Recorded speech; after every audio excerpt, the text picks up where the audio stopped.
Adaptation. In biology, it means the development of organisms in order to overcome environmental challenges. When a new stress is imposed on an organism, it causes suffering.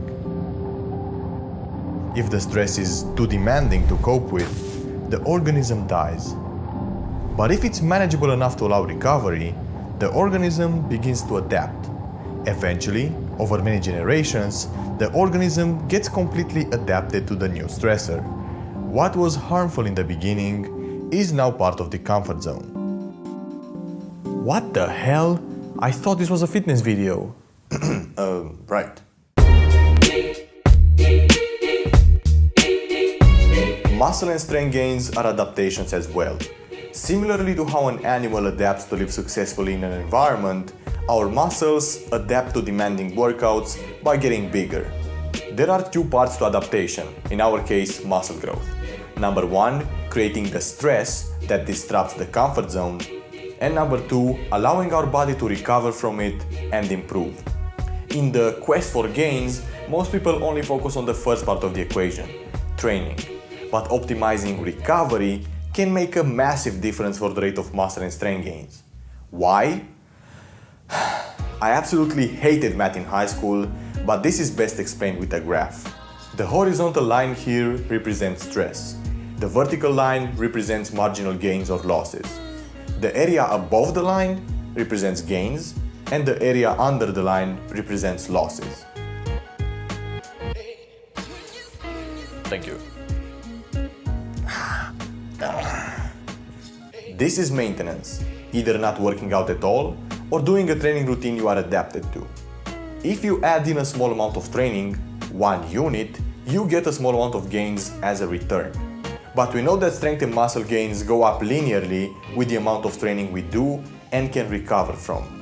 So why stop there? If you add 2 units of training, you get even better progress. Add 1 more and again you see an increase. Add 1 more and again you see an increase in gains, but this time smaller than the previous increase. It's like with everything in life. The first few inputs bring the largest benefit, and as you become more advanced, you have to work harder and harder and harder for less.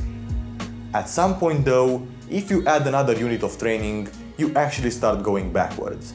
And the reason for that is because this point is where your recovery can no longer cover the stress of training. Some people call this point maximum recoverable volume. This is the most work you can recover from, and this will also give you the maximum amount of gains. After this point, each unit increase of stress starts negating a unit of gains. So more is better, but only up to a point. A study by Gonzalez-Badillo showed this very nicely.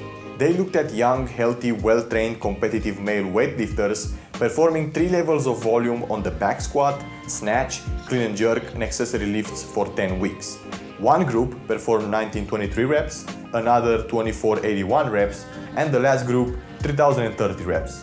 All groups progressed in strength, but the moderate volume group progressed the most. This suggests that progress has a linear relationship with volume up to a point. If you can handle more training, you will benefit from more training. But when you overshoot your recovery capacity, doing more training actually has negative effects. Alright, I kinda get it. But why is recovery important? Because recovery determines where this point sits on the graph. If you get little sleep and are stressed all the time, it could be back here.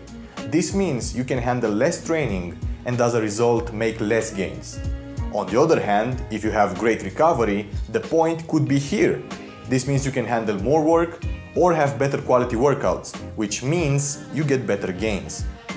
This is what we'll discuss in this video.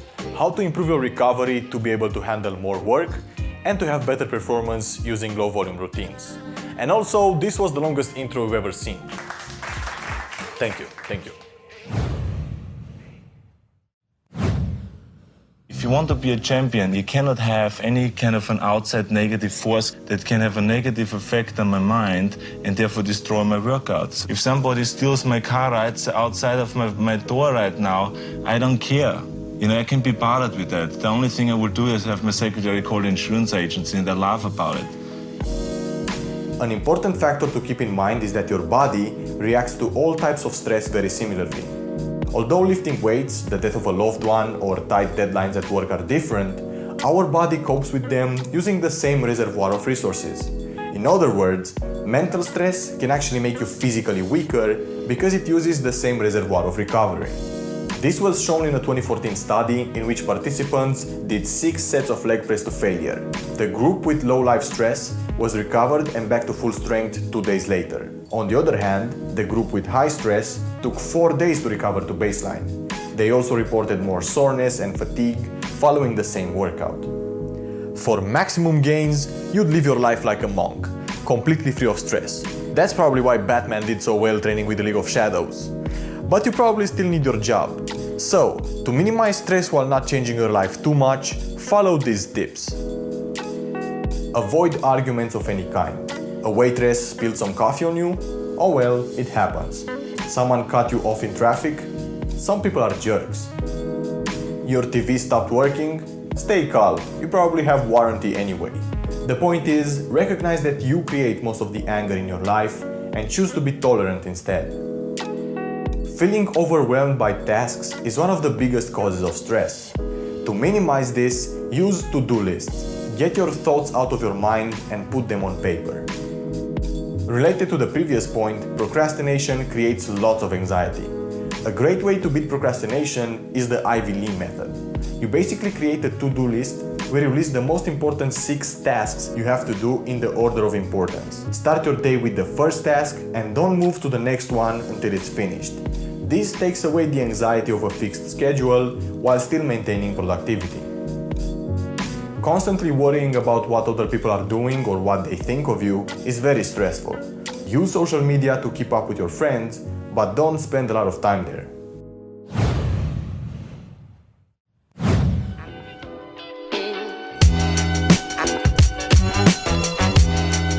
Deloads are planned decreases in training volume and intensity with the purpose of improving recovery. The most common form of deloading is having a week of very easy training once every 3 to 6 weeks of heavy training.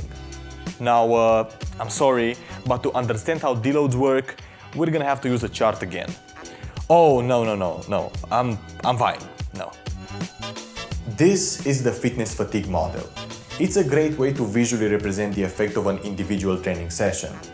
Any workout creates an increase in both fitness and fatigue, and our performance is equal to fitness minus fatigue. Come on, it's not that hard. After a training session, fatigue increases faster than fitness. For example, you do a workout. At the end of the workout, your fitness has actually increased, but you're also very tired. Because fatigue masks that increase in fitness, your performance is worse than it was at the beginning of the workout. So that's why if I benched heavy today, I can do it again tomorrow. Exactly. You must rest. The great thing is, fatigue also decreases faster than fitness. If you rest a few days, fatigue goes down, but fitness stays elevated. Now, fatigue no longer masks fitness, so your performance will be better than it was the previous workout. If you're doing things right, this is the evolution you'd see in your training. Now, as you get more advanced, the increase in fitness you see after a training session gets smaller and smaller. Also, you have to do more training to get those small improvements. Because of this, it becomes necessary to train when you still have some residual fatigue from the previous workouts. If you waited until fatigue went down completely, fitness would decrease too much as well, and our performance would increase very slowly. So while you're increasing fitness over many workouts, you accumulate fatigue as well. By taking a week of light training, you allow that residual fatigue to go down while maintaining most of your fitness. Because of this, your performance will be increased once you resume heavy training again. And that's the purpose of a deload. Now, here's how I recommend you deload. For a week of training, reduce the number of sets for each exercise by 1 or 2, and use the same weights but do only half the reps you usually do. For example, 3 sets of 6 with 200 pounds becomes 2 sets of 3 with 200 pounds.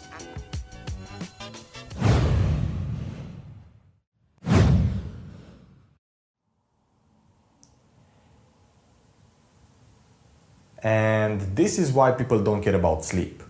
It's so boring. Show me some workouts!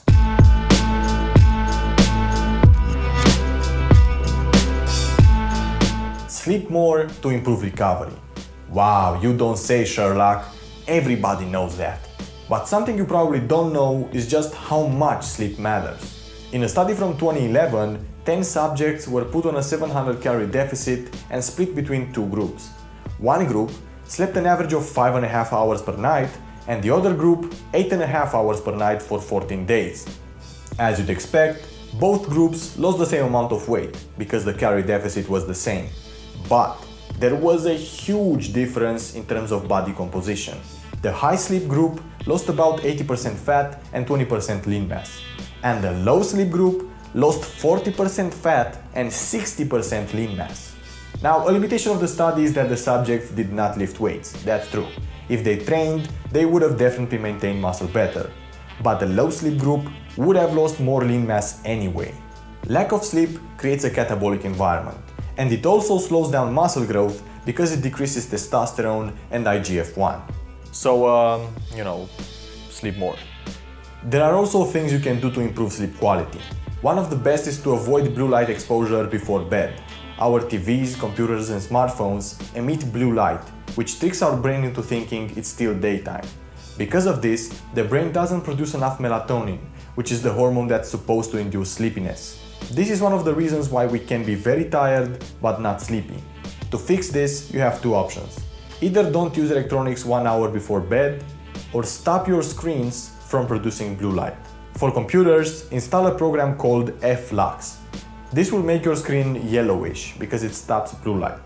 On iPhones, you have this option built in the display settings. And on Android, install an app called Twilight. And another great tip, go to bed with a clear mind. If you're anxious about something you have to do tomorrow, you won't sleep well. When that happens, journal before sleep. Take your thoughts out of your head and put them on paper. This will eliminate confusion and help you relax.